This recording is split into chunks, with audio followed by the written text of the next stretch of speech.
চার কেন্দ্রের উপনির্বাচনের ফলকে প্রহসন বলছে বিজেপি। দলের মুখপাত্র তথা রাজ্যসভার সাংসদ শ্রমিক ভট্টাচার্য বলেছেন, চার কেন্দ্রের এই ফল মানুষের প্রকৃত রায়ের প্রতিফলন নয়। এখন আবির খেলছে ঠিকই, কিন্তু একদিন আসবে যেদিন গণ অবরোধের মুখে পড়তে হবে তৃণমূলকে। শ্রমিক ভট্টাচার্য আরো বলেছেন, ভোটের সংগঠন যেভাবে তৃণমূল তৈরি করেছে, বিজেপি এখনো তা তৈরি করতে পারেনি। আতঙ্কের আবহে মানুষকে ভোট দিতে বাধ্য করা হয়। অন্তত বাগদা এবং রানাঘাটের নির্বাচনে তার প্রতিফলন স্পষ্ট। এটা জনমানসের প্রকৃত প্রতিফলন নয়। আজকে জেতার আনন্দ করে নিন, আজকে পতাকা টটাকা যা আছে ফাটিয়ে টাটিয়ে নিন, কিন্তু রাজনৈতিক পরিস্থিতি পশ্চিমবঙ্গে দ্রুত বদল হবে, অবস্থা বদলাবে, মানুষ রুখে দাঁড়াবে, মানুষ গণ অবরোধ তৈরি করবে। এভাবে নির্বাচন হয় না।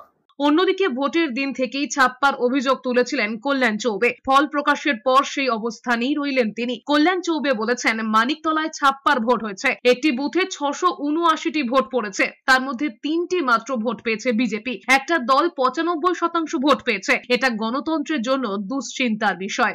মানিকতলা বিধানসভায় কোথাও কোনো ভোট হয়নি। 89টা বুথে ভীষণ রকমভাবে ছাপ্পা এবং ভোট যে কোনো একটা বুথে র্যান্ডমলি যদি কোনো সিসিটিভি বার করে চেক করা হয় তাহলে পরিষ্কার হয়ে যাবে।